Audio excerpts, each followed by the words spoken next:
बाल महाभारत। बच्चों, आज हम इस प्रकरण में हम कर्ण और दुर्योधन के वध की कथा के बारे में विस्तृत रूप से चर्चा करेंगे और यह जानने का प्रयास करेंगे कि किस तरह से ये महारथी युद्ध में मारे गए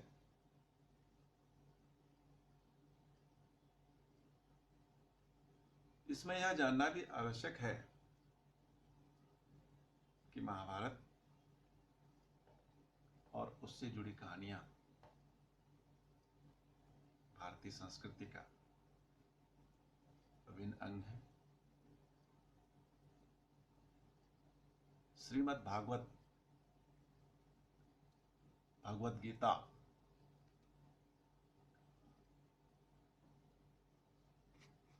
के प्रसंग भी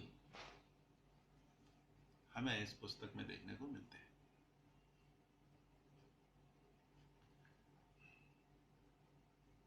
कर्ण, जिसे हम दो रूपों में जानते हैं, पहला दानवीर और दूसरा कुशल धनुर्धर। जैसा कि आपने पिछले पाठों में पढ़ा होगा कि किस तरह से कर्ण अपनी दानवीरता के लिए जगत में विख्यात था, यहां तक कि उसको मालूम होता है कि देवराज इंद्र मेरे से मेरे कवच और कुंडल मांगने आएंगे। वह सहर्ष अपने कवच कुंडल को दान दे देता है। यह उसकी दानवीरता को बताता है।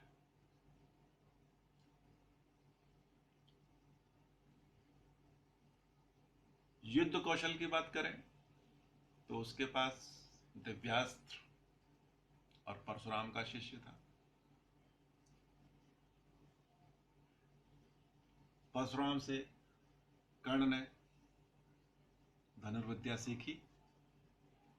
ये वो परशुराम हैं जिन्होंने कई बार क्षत्रियों से ही विहीन इस पृथ्वी को किया था। कहने का तात्पर्य यह है कि धनुष कौशल में उसके समकक्ष अर्जुन को ही रखा जा सकता था। वहीं दूसरी ओर जो दुर्योधन का चरित्र है, हम उसे एक नकारात्मक चरित्र के रूप में देखते हैं और लगता है कि सारा महाभारत इसी ने कराया। वास्तव में महाभारत का युद्ध सत्य और असत्य, धर्म और अधर्म की लड़ाई। सभी पात्रों ने अपना अपना अभिनय, अपना अपना जो कर्म है उसी अनुरूप किया है। दुर्योधन जो कि गधा, युद्ध में पारंगत, आगे हम उसकी चर्चा करेंगे। यहां पे हम कर्ण के वध की पहले चर्चा करते हैं। आचार्य द्रोण, जिनका वध धृष्टद्युम्न द्वारा किया जा चुका है, कौरव सेना में दुख का सरोवर, दुख के सरोवर में कौरव सेना डूबी हुई है। ऐसे में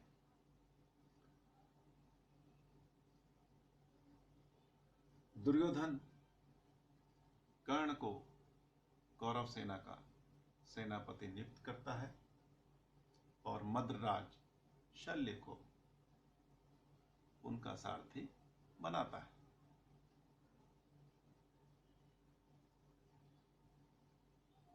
युद्ध क्षेत्र में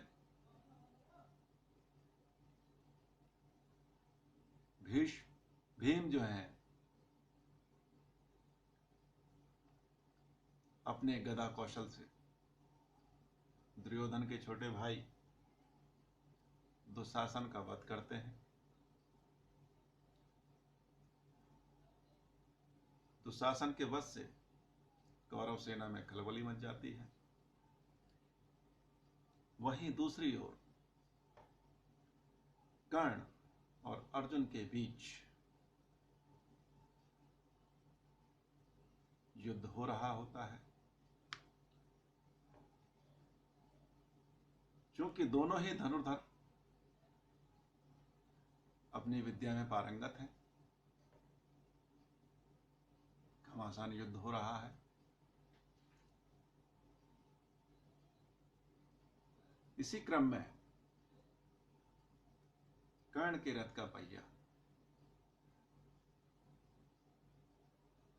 युद्ध भूमि में जमीन पर धंस जाता है। कर्ण अर्जुन से आग्रह करते हैं कि मैं रथ का पहिया निकाल रहा हूं और धर्म यही कहता है कि निहत्तर पर वार नहीं करना चाहिए।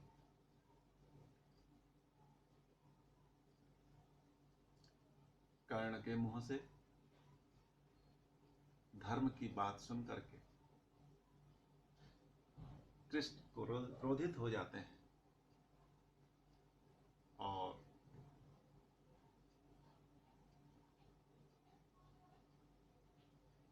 कर्ण को कहते हैं,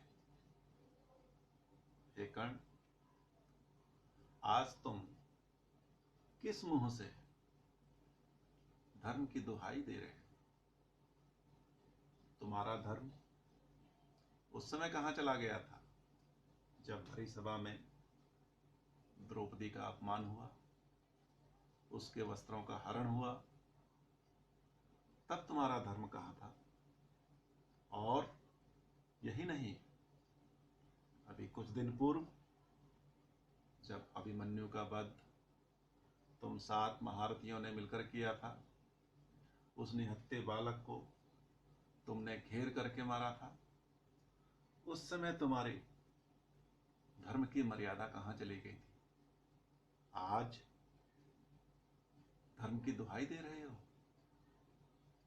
कृष्ण के मुंह से इस तरह की बातों को सुनकर के कर्ण बहुत लज्जित हुआ।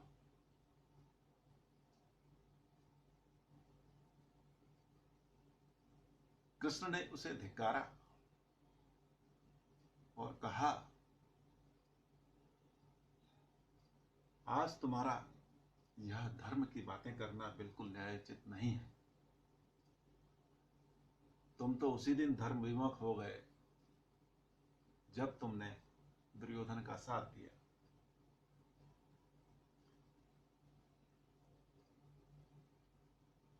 इतने पर भी कर्ण जो है अपने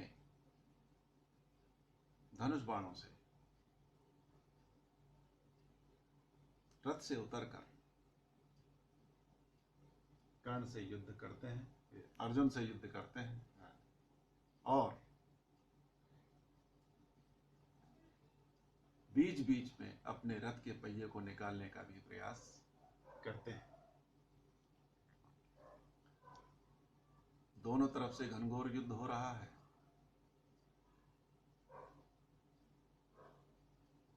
इसी क्रम में जब यह अवसर प्राप्त होता है कि कर्ण अपने रथ के धसे पहिए को निकालने के प्रयास में लगा हुआ है, तब कृष्ण अर्जुन को आज्ञा देते हैं कि हे पार्थ, अपना गांडीव उठाओ और यही बढ़िया मौका है कि तुम कर्ण का वध कर सकते हो। अगर तुमने यह मौका चूक दिया और कर्ण ने अगर रथ का पहिया निकाल लिया तो तुम दोबारा उसे युद्ध में पराजित नहीं कर सकते। कृष्ण की ऐसी बातें सुन करके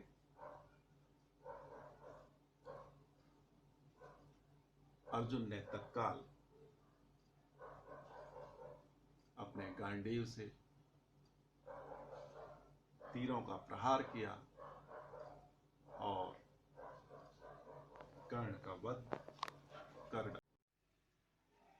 कर्ण की मृत्यु का समाचार जब दुर्योधन को मिलता है तो दुर्योधन शोकाकुल हो जाता है और उसे ऐसा प्रतीत होता है कि मानो उसके एक भाई का देहांत हो गया।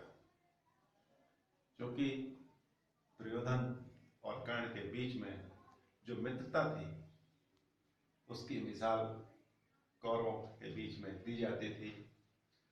अपने इस मित्र को खोने के बाद दुर्योधन के मन में भी कहीं यह शंका उत्पन्न हो गई कि कहीं हम महाभारत के इस युद्ध को जीत ना पाए। इसी क्रम में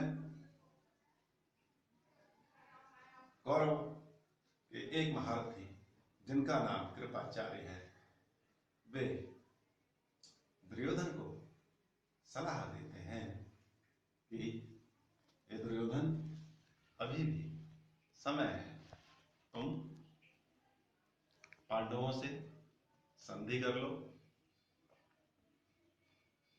पांडव तुम्हारे ही बंधु बांधव हैं, तुम्हारी बात को मानेंगे और तुम्हारा राज्य तुम्हें वापस दे देंगे और यह युद्ध समाप्त हो जाएगा। लेकिन कृपाचार्य की बातों को सुन करके दुर्योधन और उसकी सेना के कुछ महारथी, उनको यह बात बिल्कुल भी रास नहीं आई और उन्होंने अगले दिन के युद्ध के लिए प्रयास जारी रखा। दुर्योधन को उकसाया कि तुम्हें युद्ध करना ही चाहिए। अब समस्या हुई कि सेनापति किसे बनाया जाए, क्योंकि पुराने महारथी जो थे वो तो सब युद्ध में मारे जा चुके हैं, जिनमें भीष्म, द्रोण, कर्ण जैसे महारथी जो कौरवों की सेना के सेनापति बने थे, उनका अंत हो चुका है। तो एक राय होकर के सभी लोग शल्य को सेनापति, मद्र देश राज के राजा शल्य को सेनापति नियुक्त करते हैं। अगले दिन का युद्ध, अगले दिन का, या ऐसे कह सकते हैं कि 18वें दिन का युद्ध अब प्रारंभ होता है। युद्ध के बीच में दो योद्धाओं के बीच, जिसमें एक तरफ पांडवों की ओर से युधिष्ठिर है और कौरवों की ओर से राजा शल्य जो कौरवों के सेनापति हैं, दोनों के बीच में बहुत भयंकर युद्ध होता है और अंत में युधिष्ठिर द्वारा शल्य का वध कर दिया जाता है। जब यह समाचार दुर्योधन के पास पहुंचता है कि सेनापति शल्य मारे जा चुके हैं, तो उसके मन में एक भय व्याप्त होता है और वह भय जो है वैराग्य से निकला हुआ भय होता है। तो वह अपनी जान बचाने के लिए युद्ध का मैदान, कुरुक्षेत्र का मैदान छोड़ करके पास ही एक सरोवर में जाकर के अपनी जान बचाने का प्रयास करता है। वह सरोवर में नीचे उसके तले, सरोवर के तलहटी में जाकर के छिप जाता है और जब पांडव देखते हैं कि कुरुक्षेत्र के मैदान में कहीं पर भी दुर्योधन दिखाई नहीं दे रहा है, तो उनके मन में भी शंका उत्पन्न होती है कि कहीं दुर्योधन मैदान छोड़ करके भाग तो नहीं गया है। उसे खोजते खोजते उसी सरोवर के पास जाकर के रुकते हैं जहां पर दुर्योधन अपने को छिपाए बैठा था। दुर्योधन जलाशय में ही जाकर क्यों छुपा, इसकी भी एक कहानी है। दुर्योधन ने पानी को बांधने की सिद्धि प्राप्त कर ली थी। पानी को बांधना यानी कि पानी में अपने श्वसन क्रिया को रोक के रखना। और आप देखते होंगे जब आप कभी तालाब में नहाने के लिए जाते हैं, उसमें डुबकी लगाते हैं, तो आपका 15 सेकेंड में या 20 सेकेंड में आपकी सांस फूल जाती है और आप पानी से बाहर आते हैं, या फिर पानी आपके अंदर पेट में चला जाता है। पानी को इस तरह से बांध दिया था, यानी कि उसने अपनी सांस को इतनी देर तक रोक लिया था कि वो घंटों या दिनों तक जलाशय के अंदर रह सकता था।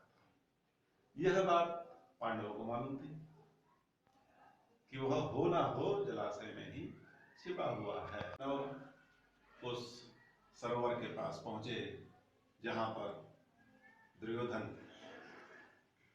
जिस जलाशय में छुपा हुआ था, और वहां जाकर के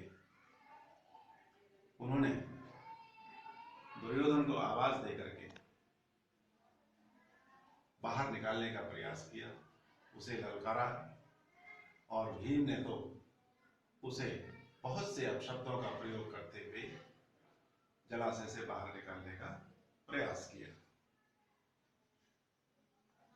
क्योंकि दुर्योधन का स्वभाव इस तरह का है कि वह अपनी निंदा नहीं सुन सकता, और इसी क्रम में वह तालाब से बाहर निकल करके आता है और पांडवों के समक्ष युद्ध का निमंत्रण स्वीकार करता है।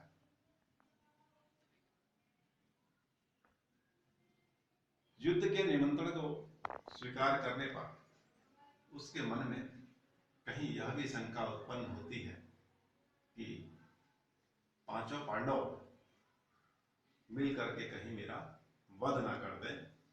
तब वह युधिष्ठिर से कहता है कि हे युधिष्ठिर, मैं युद्ध तो करूंगा, लेकिन किसी एक पांडव के साथ करूंगा। तो युधिष्ठिर दुर्योधन से कहते हैं, हे दुर्योधन, तुझे जिस पांडव के साथ युद्ध करना है कर सकता है, मेरे लिए हम पांचों बराबर हैं। यह बात युधिष्ठिर क्यों कहते हैं? क्योंकि उन्हें भी धर्म की मर्यादा रखनी है। वह चाहते तो पांचों पांडव मिलकर के दुर्योधन का वध कर सकते थे, वह चाहते तो भीम को उससे लड़ा सकते थे, लेकिन उन्होंने ऐसा नहीं किया। उन्होंने दुर्योधन के ऊपर यह भार रख दिया कि तुम्हें जिससे लड़ना है उससे लड़ो। अब चूंकि दुर्योधन गदा युद्ध में पारंगत है, वह बलदेव का शिष्य है जो बहुत बड़े गदाधारी थे। अब उसे भी अपनी मर्यादा रखनी है कि गदाधारी गदा के युद्ध में ही पारंगत होगा तो वह गदा से ही लड़ सकेगा और गदा वाले के ही साथ लड़ेगा। और पांडवों में गदाधारी तो भीम ही है, उसी से लड़ना है। वह भी भीम का चुनाव करता है ताकि कहीं भी किसी भी तरह का कोई दोष उसके ऊपर ना लगे कि उसने किसी कम युद्ध कौशल वाले को हराया। दोनों के बीच में भीम और दुर्योधन के बीच में भयंकर युद्ध होता है। अब युद्ध तो चल रहा है, लेकिन दुर्योधन का शरीर तो वज्र के समान है, लोहे के समान है। जब भी भीम की गदा दुर्योधन के शरीर पे पड़ती है तो लोहे की टंकार की आवाज आ रही है। बड़ी असहज स्थिति हो गई है, दुर्योधन को मारना भी आवश्यक है। तो इस क्रम में दुर्योधन को मारने के क्रम में कृष्ण भीम की ओर देख करके उसे संकेत करते हैं कि हे भीम, तुम इसकी जंघा पर गदा से वार करो। भीम कृष्ण के संकेत को समझता है और जब ही उसे सुअवसर प्राप्त होता है, वह युद्ध के बीच में जब भी उसे मौका मिला तो उसने दुर्योधन की जंघा पर अपनी गदा से प्रहार किया और दुर्योधन लड़खड़ा करके जमीन पर गिर पड़ा। यह भी युद्ध के नियम के विरुद्ध है। गदा युद्ध में यह नियम है कि शरीर के कमर से नीचे के अंग पर गदा का प्रहार करना वर्जित था, लेकिन छल से कृष्ण ने भीम द्वारा दुर्योधन को मरणासन अवस्था में ले गया। उनके कृष्ण के इस कृत्य को दुर्योधन समझ गया कि होना हो यह दुर्योधन की, ये कृष्ण की ही चाल है। तो मरणासन दुर्योधन कृष्ण को बहुत से अपशब्द बोलता है और कहता है कि तुम्हारे इस छल के कारण आज कौरव वंश का नाश हो रहा है। तब कृष्ण दुर्योधन को धिक्कारते हुए कहते हैं कि प्रारंभ से ही तुमने पांडवों के खिलाफ जो जो षड्यंत्र किए, जो जो छल किए, ये उसी का परिणाम है, ना कि इस महाभारत के युद्ध का।